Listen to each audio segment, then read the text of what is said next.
Where are you with Tottenham? And as of right now, 48% says one loss does not waver my support. And 41% says bad loss, but we're moving on. And really, fuck else you going to do? You're going to cry about the milk? You're going to clean up the milk and try and make it better. And honestly, I do want to also start with something, and that's what I was specifically looking for here, was that I believe up to this point right now, James Maddison is effectively the only player that has spoken out after that about it specifically. Now, I do keep up with Cristian Romero's Instagram and such, and I didn't see no statement from him. I didn't see CUTI Romero saying nothing on his Instagram about this loss. But what I did see was James Maddison saying something about it. He put a picture up, and the words, here, I'll make this so y'all can see it. Yesterday's second half was unacceptable. We take full responsibility and criticism and will use it as fuel to move forward. Now, I hope this is true. I pray that it is true. But as of so far, from Cristian Romero, all I've seen is Argentina shit. Let me see. I pulled up Instagram on my computer here. There he is, CUTI Romero. So if I go to his story, 20 hours ago, he said, "This is my friend." Or no, this is my brother. Mi hermano, some dude. He didn't. So this was Europa when he captained the side. Go ahead and leave a heart there. But he didn't say anything about this loss. Now, I do want to start with this before I do say hello to the chat as well, because this is part of my thoughts here. And I've seen the discourse, I've seen the people saying this, that about Romero, and you know, I disagree with damn near all of it, as you all know.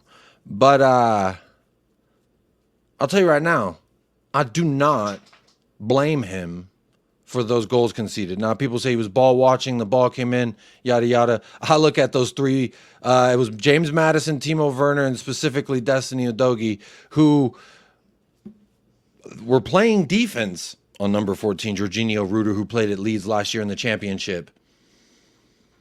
But, of course, insurance is calling me right now. I just think, yeah, you're going to be watching what's going on over there when I think it was Destiny Udogie was tracking him for, I don't even know how long. I have the clip here on Twitter, but I can't actually show it because I'll get copyrighted. But I'm going to count. I'm going to watch the clip, and I'm going to count. 1, 2, 3, 4, 5, 6, 7. Yeah. So his reaction was shit. I'm watching him. His reaction to it coming in was shit. However, I'm looking at Destiny for all those seconds. Body on him, can't win the ball off him. Can't win the ball off him. Can't win the ball off him. Werner comes to kind of help, and he doesn't really do anything but give Jorginho Ruder only one option with where to go with the ball, and that's kind of what James Maddison's defensive stature did in the same instance. So, of course, he went around Destiny. Very, very easy. Way, way too fucking easy. If you don't believe me, I'm literally watching it right here. I'm going step by step through it. And again, this isn't where I haven't blamed Romero for anything yet. Now, there was Mickey Van de Veen. There was another guy who was playing him to the byline. And so that's 5 people that were essentially trying to stop what was going on before Romero was just, yes, not tracking a man who I guess he thought Pedro Porro had, or he just wasn't watching at all. Now, again, I don't blame him necessarily for that goal concession. That is a complete and utter failure. So he gets a share of the pie, just like Ainge does about yesterday. But what I do specifically blame him for, what I do specifically have a problem with, is the fact that I'm watching this game and I didn't see any of those players look at the other players and say, "Hey, we got this." Look at the other players and say, "Hey, da-da-da-da-da." Whatever the fuck they say, hoorah, hoorah, get your damn jaws going on. Like, I don't know what they say to each other to pump each other up, but there was no effort to say anything to pump each other up. And I think as a captain, Christian Romero was supposed to be that guy. Now, I hold Son to the same standard, but I at least see him. I see him on the pitch, flailing, moving around. What I don't see Son do is, be a part of the 6 people that failed to stop that. Sure. But after that, I remember the camera specifically did show Romero, and then he hung his head. Now, if you're a player, a young player specifically, and you're looking around at somebody, what's their body language telling me? Well, Romero's body language is telling me that he just got defeated. He feels defeated. He's not encouraging us. He's hanging his head in shame. And, just the cherry on top, he hasn't even said anything. He hasn't even said, hey, y'all, sorry about that. We fucked it. As a captain, I think that's your job. As a co-captain, when Sonny's there, I still think that's your job. And all the shit that I give to James Maddison, at least this dude had the balls to post on social media talking about, we take this on, and we will use it as fuel. So for me, I'm very, very disappointed. Now, that's 2 times this season already. I've been very disappointed with CUTI Romero. So I think about that when I get defensive about what people say about him, because I do think there are still a whole lot of false narratives around Christian Romero. But one thing that is not a false narrative around him right now is that when we needed a leader versus Brighton away from home in the Premier League, I didn't see him fucking step up. Now, I don't blame him for the goals. I blame him as a leader. I blame him as a captain. I blame him for the lack of doing something. Now, I know people say that for Ange Postecoglou, and we'll speak on him further in a second, but to me, as the dude on the fucking pitch, you have a job and a duty to fucking change it. And you hung your head. I said this on a few channels. 1 goal concession, all right, this is when you say, guys, shape up. Get this right, right? You do something. Try and get the people to fucking read off the same hymn sheet again, because we were looking like ass and we were giving them a lot of the ball.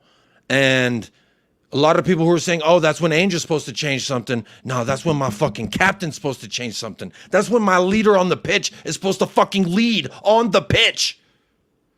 Because Angel already told you what he wants you to do. Why the fuck does he gotta fucking yell at you about it then? And he will when he gets pissed off enough. I think what I saw yesterday, Sunday, whatever it was, 2 days ago at this point, I'm most disappointed in Christian Romero.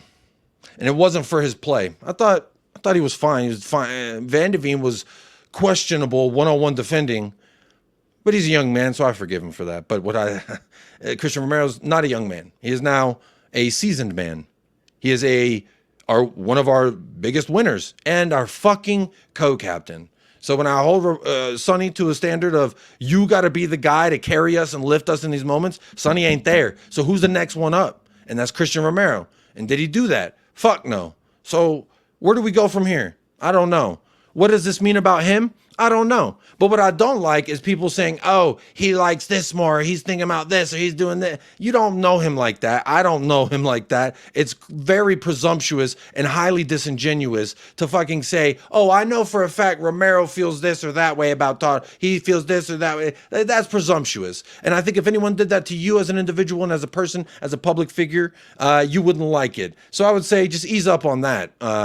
But don't ease up on the criticism from a leadership standpoint. Now, we can disagree on the fault of the goals all we want, but again, my opinion doesn't waver in that regard. It stands firm in regard of, as a leader, as our captain, Christian Romero failed us. And there's no getting around that. I can have fun talking about he captained us to a 3-0 win. Well, he captained us to a 3-2 capitulation of the second half. And that's where it starts for me. And we'll talk more about Ainge, and we'll talk more about all the rest of the stuff. But look, we're only 15 minutes in, and I just went on a ramble-damble for a hot minute. But, yeah, man, that's where I wanted to start. Because unacceptable. Unacceptable. And at least James Maddison took fucking... He said something. You know what I mean? He didn't just hang his head and say not a damn thing, but when he does say something, it's about the motherfucking, this is my hermano, Newell Molina. Bro, fuck Molina. How about that? I don't give a fuck about Molina. Who the fuck is Molina? I don't give a fuck about him. I give a fuck about Tottenham. Talk to me about Tottenham. Is your brother Tottenham? Talk to me about your brothers at Tottenham that you let down and then you immediately left to Argentina with mi hermano fucking this guy. Molina. Fuck out of here. That shit pissed me off. I seen that, I said, One co-captain said something. And I don't always give James Madison the shiniest pearls to dance at the dance with.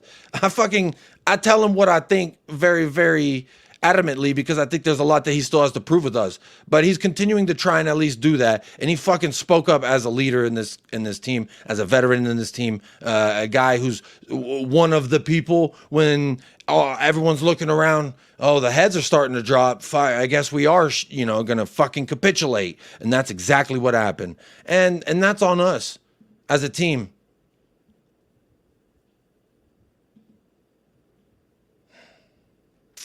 Anyway, big up Barrios. Thank you so much for the super chat. Says big up Jacob, like the video, people, even though Spurs are the shit. Thank you so much for saying Spurs are the shit. I do appreciate that. And thank you for reminding people to hit the like and also doing that. I've got a message for you. Well, they asked me, did I have a massage to share with the world? That's my massage. Okay. Oh, message. I'm sorry, message. They said message. Sorry. Appreciate your message or your massage, whatever you want it to be, baby.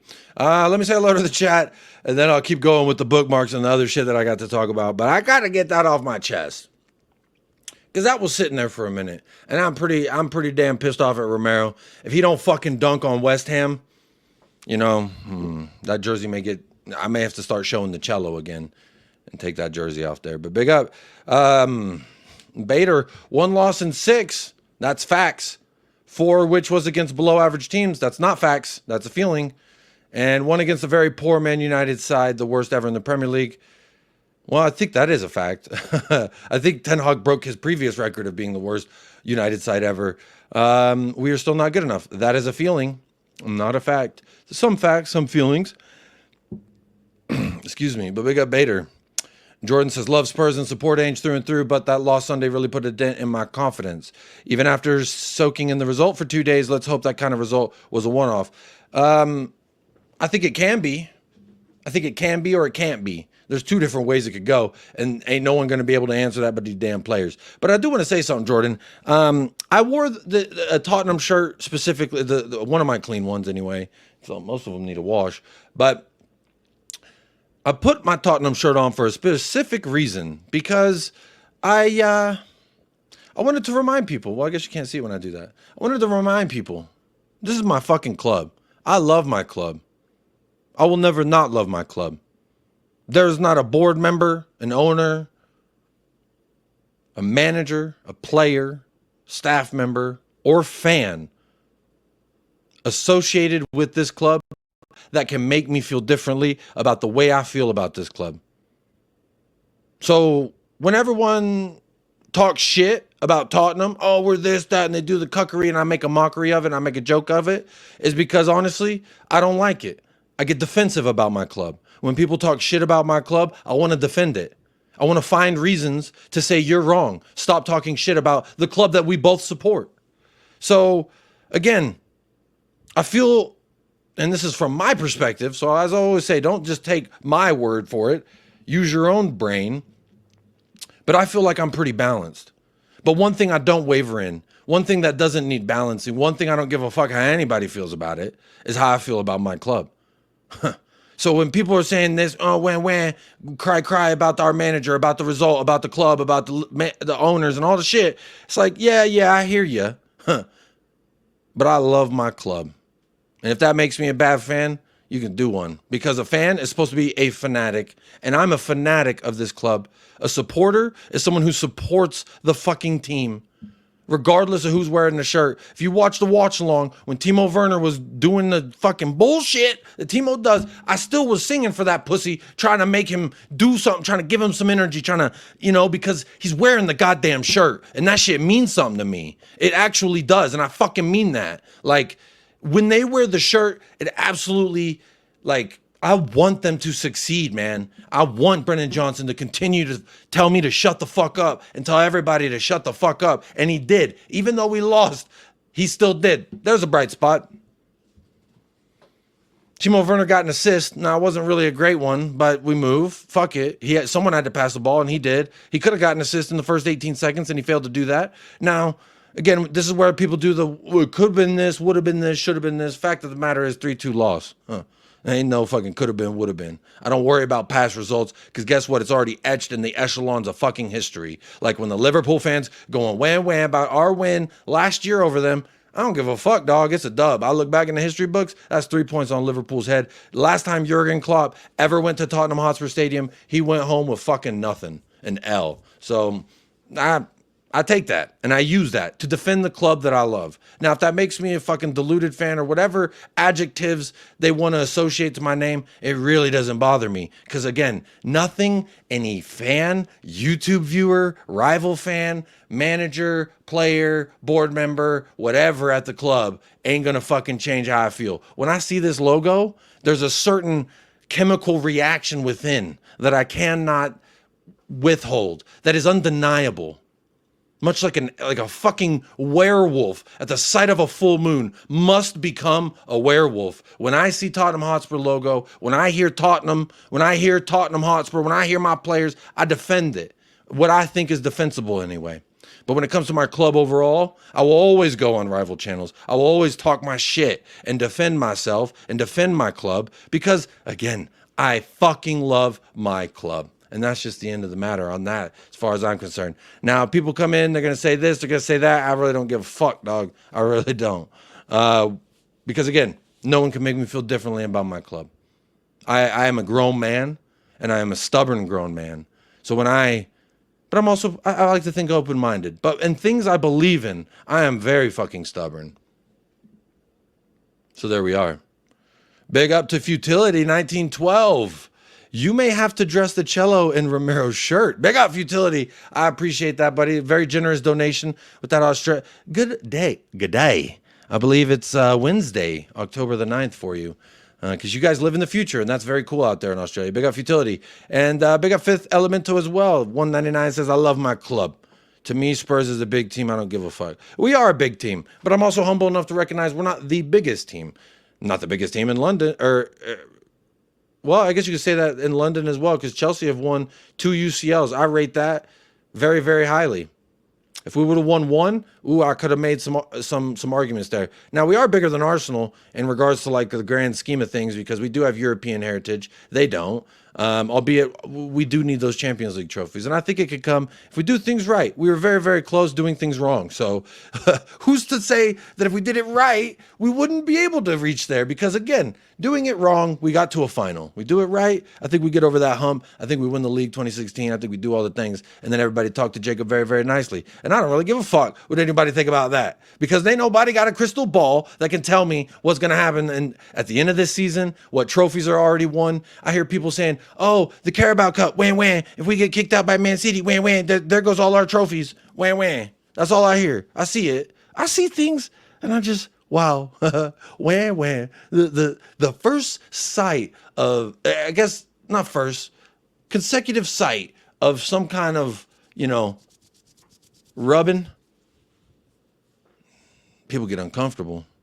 For me, I'm an impatient man who's patient with the things that deserve to be patient for. Now, I'm impatient when it comes to small shit. My internet connection, I'm very fucking impatient with that. Download speeds, I'm impatient with that. Connectivity, I'm impatient with a lot of things. I order something online, I track that motherfucker till it will get to my doorstep because I'm impatient as fuck. But when it comes to Tottenham, I always say it's weird to tell people how to feel about it because, like, I feel a certain way about it, and I don't like people telling me how to feel about it. So I never want people to tell me how to feel about it. But when people, I feel like it's very common out there to be like, oh, well, this is fact, and this is feeling, and this is fact. And, like, the first comment I read, and I haven't even looked at most of the comments, because if I did, I'd be very distracted and not be able to complete my thoughts. But the first comment I read was a fact. 1 loss in 6 games. That is a fact. 4, which was against below average teams. Feeling. That's your feeling they're below average. You ask anyone in Azerbaijan, they wouldn't say that. You ask anybody in Hungary, they wouldn't say that. You want to know why they wouldn't say that? Because in their respective leagues, I think Fener Trevaros has won it 37 times, the league. So they're big in their own right to that country. And Azerbaijan got something like 11 million people. You telling me 11 million people? No. They might disagree with you. But that's only maybe. I don't know. Like, again, I don't got a fucking crystal ball telling me what's what. Anyway, let me say hello to the chat.